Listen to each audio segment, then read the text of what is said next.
Hey everyone, welcome to my channel. Today we're taking a trip down memory lane way back to the late 90s when the internet was a screeching mess of dial-up tones and I was a wide-eyed kid discovering a game that would change everything for me, Ultima Online.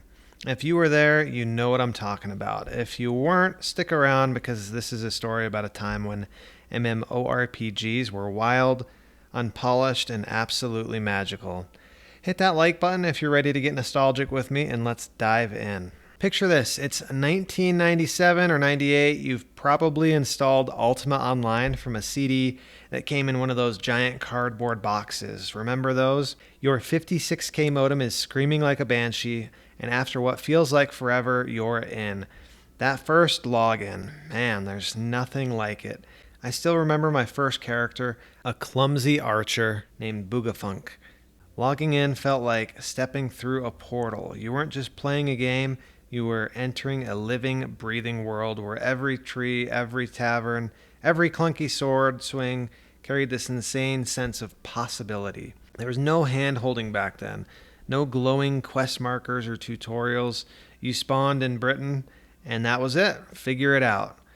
I'd wander around chopping at trees for wood or fighting a deer that somehow kicked my butt. And the players, you'd see these avatars running by in shining armor, others in rags, and you just knew they had stories. It was chaos, and it was beautiful. What made Ultima Online so special was the freedom. This wasn't some scripted, generic MMO like you'd see today. You could be a warrior, a mage, a blacksmith, a tamer, or just a guy who fished all day. But that's what I loved. The grind felt real. You earned every little victory. In player housing, oh man, getting a house was the ultimate flex. You'd find the perfect spot to place a house. You'd get ready, and then maybe your dial-up disconnected during the placement process. You'd cry a little, log back in, and try again. But seeing those little cottages and keeps and houses dotting the landscape, it made the world feel alive. But with that freedom came danger. PKs, player killers were everywhere. You'd be mining some ore, minding your own business, and some dude named Deathlord 666 would roll up, gank you, and loot your corpse.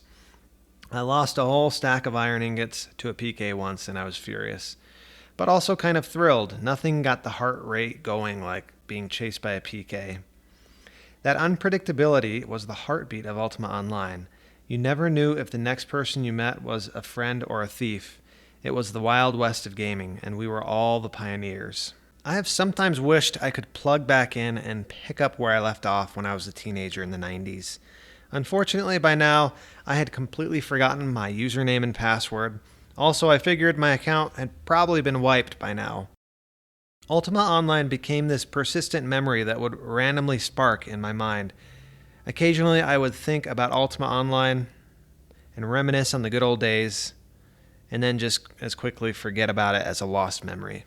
I heard of people recovering their Ultima Online accounts from the good old days.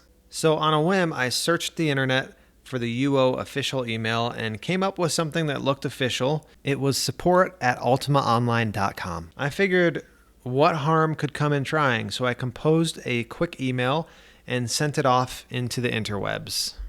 So at 10:30 a.m., I sent an email off, as you can read here, asking if there's any way to recover my account. Imagine my surprise when I got a very quick response only 14 minutes later. They sent me a template with various types of information. I filled in what I could, which by the way was less than half of the questions, and I couldn't remember a good chunk of the information, so I figured there's no way this will work. An hour later, UO support responded with my username. There it was. As soon as I saw it, I remembered that this was indeed the username my 15-year-old self used to plug in every weekend to become lost in this fantastic world known as Ultima Online. I downloaded the official Classic client and was met with a login screen. I just sat there and took everything in. My eyes went to the movie button and I was immediately flooded with the memory of an old wizard and a gem breaking into shards that each contained its own unique world of Sosaria. In this stranger lay Sasoria's only hope. Only a traveler from the stars could release this world from mundane's vile stranglehold. He would prove himself a savior, shattering the gem of immortality and defeating mundane. But A deeper and more sinister evil was released with the destruction of the gem. For Caesarea was not free of the stone's power. The planet was still bound to the jewel's magic even as it lay shattered upon the floor of Mondane's castle. For within each shattered remnant of the jewel dwelled a perfect likeness of Caesarea.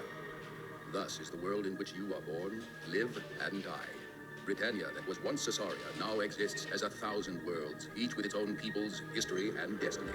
This Britannia is but one of many in the multiverse that is Ultima Online. This brought back good memories of playing on the Chesapeake Shard and my brother playing on the Great Lakes Shard.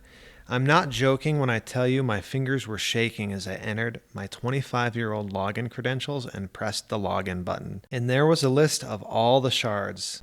As I scroll through these shards, take a look and let me know down below which one you played on. Another thing that had nagged at me for many years was my character names. I could remember only 2 of my names and maybe one of my brother's character names. Just a random, nagging thought that would pop into my head once every few years. And I would think of my character names, reminisce, and then try to remember some of my other character names that I had forgotten. Ah well, I would think. I guess they are just lost to time. It was so fun and nostalgic to log into my shard and finally be greeted with the characters I knew so well. It was actually like being reunited with high school best friends after 25 years. It was a blast to log into my characters, look at their skills, and remember what template build I had for each character. First thing I did was go into my bank in Delucia or Delucia, however you want to pronounce it, and access my bank account and look through all my items. When I logged off for good, those many years ago, I gave my house, money, and most of my items to some of my good friends in the game, like GVP, Jono, and Marnoff Merloni. If you're watching, say hello in the comments. I would love to hear from you. And if you remember some of your good friends from when you played, say hello to them in the comments. Who knows, maybe they will find you and respond. Nonetheless, it was a blast to go through my bank account. I'm sure you've heard of those time capsules that get digged up after 20, 30, 40, 50 years later. This is what that felt like. So I've had tons of fun rediscovering this game. If you have any interest in following me as I learn what has changed about Ultima Online since I stopped playing in 2001, then subscribe to my channel. I plan to post more videos about the new changes and fun things to do in Ultima Online. So what about you? Did you play Ultima Online back in the day? What's your favorite memory? Drop it in the comments. I'd love to hear your stories. And if you enjoyed this trip back to the 90s, give this video a thumbs up and subscribe for more gaming nostalgia. Thanks for watching, adventurers. Until next time, may your mana never run dry.